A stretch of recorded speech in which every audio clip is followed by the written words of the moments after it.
On Iowa, so Iowa, very interesting case. I feel like I've had a good read on them all year. On Iowa's good day, they'll score 100. The problem is there's some days they don't do that and they're still giving up 100. Now they've had a little bit more of an effort defensively, but I don't trust them defensively no matter what they've done lately. So any number with Iowa for me, it has to be, you have to consider the over because again, no matter how high that number is set at, they don't play a lot of defense. So that's my take on them. So There 70 will be a apiece. lot of points involved in their games, no matter what. So 70 apiece has got to be like low hanging fruit then. I mean, Iowa's really good offensively, so I don't want to slight them. I count on Iowa to probably get close to 75, 80 most nights. So if Grand Canyon, for instance, plays anything close, that goes over. Yeah. And with lackadaisical defense, do you think that opens up either an outright cover or a backdoor cover by the underdog Grand Canyon? See, to me, this is interesting. So, James, something you asked about the betting. So there's also a bet called the money line, okay? Mm-hmm. So in this game, for instance, like Grand Canyon, I think the spread is 14.5. Did you say, Chase? Yes.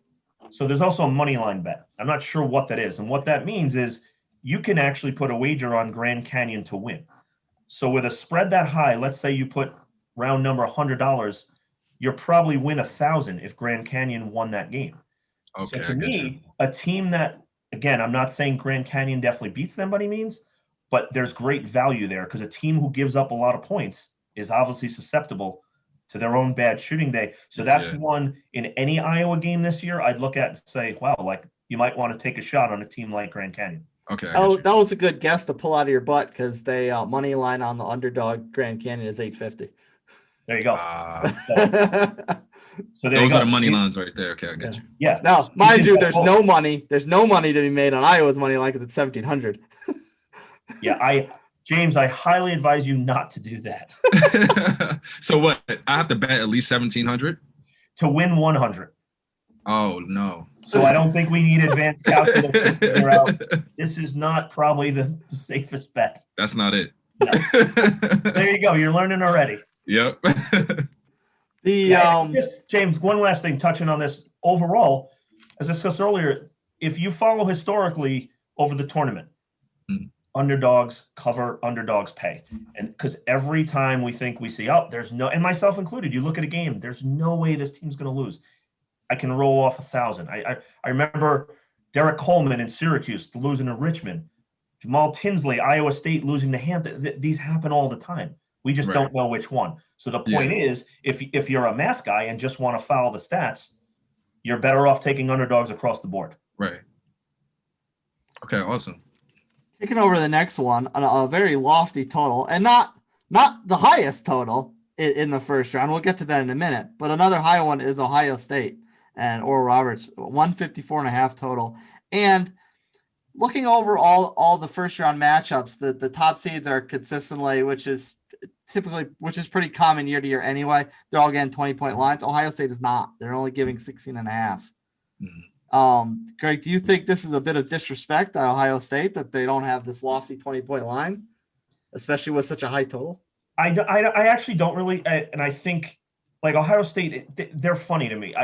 I'm being honest when I say they're a tough team for me to read because they have some days where they're phenomenal. They're lights out. I mean, they can light it up. Washington, their guard, went for over 30 today.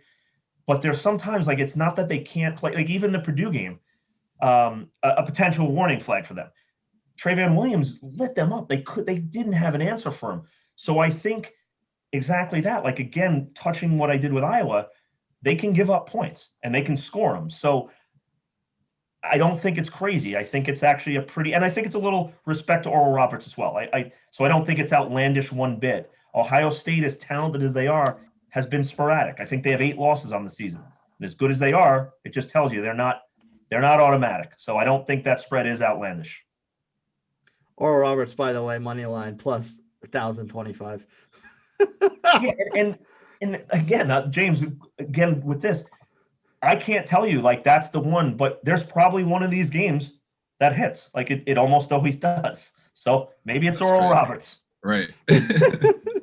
Go to Oral Roberts. Get an easy G.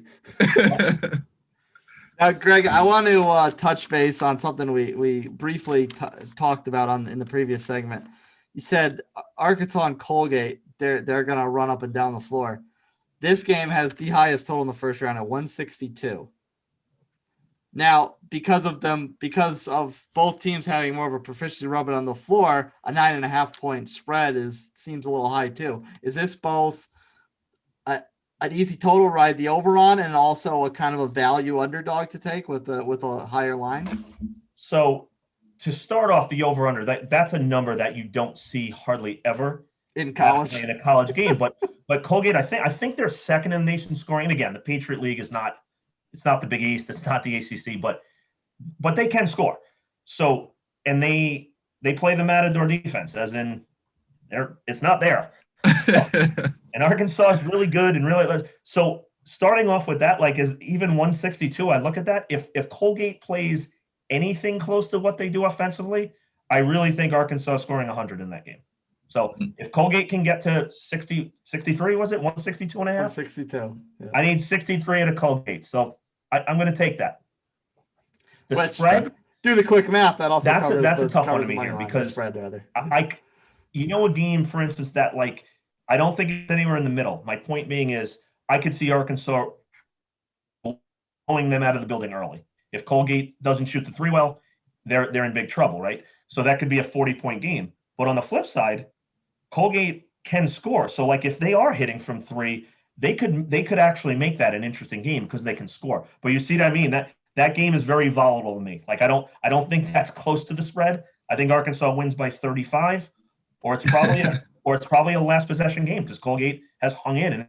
So that's that lot of outcomes on that one. Volatility is not always in the bettor's best interest. I think that game is very volatile. Now, that is very true. Enjoy the shootout again, though. Enjoy the shootout. There will be a ton of points. I guarantee you that. Now, of course, those are touching more on finding big lines to ride. When it comes down to finding some value dogs to take, you've got, I know you love Texas Tech, but Utah State's got a pretty low line to cover. Georgetown, we talked a little off air about them being a dog that a lower seed that might be the favorite, which they actually are the dog going into the matchup. Now they're both giving 5. Are those both value dogs to take with low lines? Just take them outright?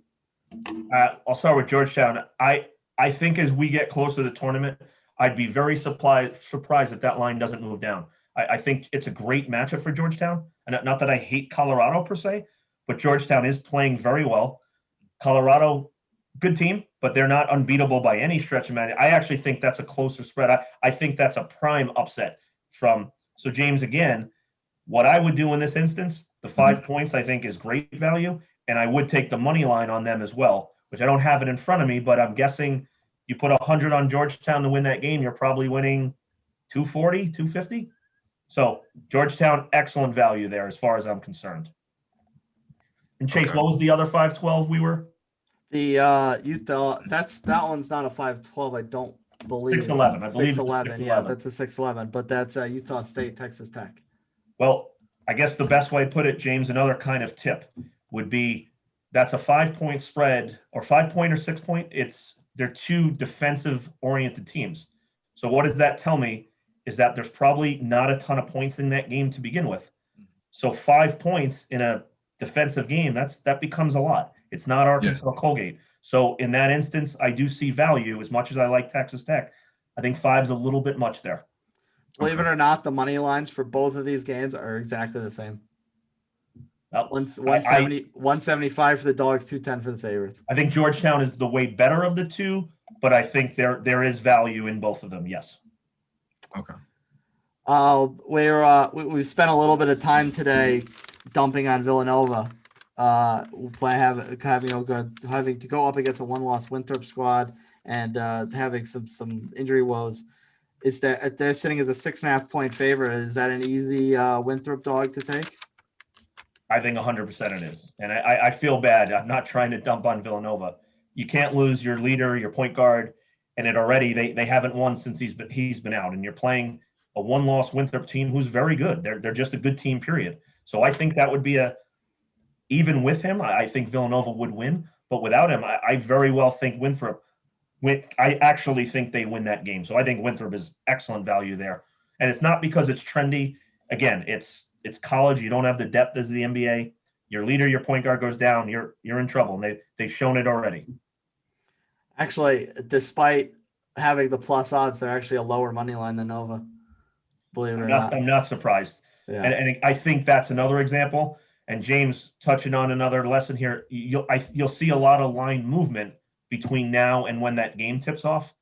And I think what they call the sharps, the heavy hitters in the gambling world, I think you'll see a lot of action on Winthrop because they're all aware of this. And I think your better value is to bet Winthrop now if you can, because I think by Thursday, Friday, it's going to be less. So if I was to make a bet today with the lines that I own now, I'm locked into those lines. Correct. But that line, and it happens often, if you have injury news, if you have or just betting trends, if everyone's betting Winthrop, you're going to see that line drop. So people are trying. Vegas will now try to get bets on the Villanova side. So my advice was, go put your million on Winthrop today, James. Don't wait for Thursday, Friday.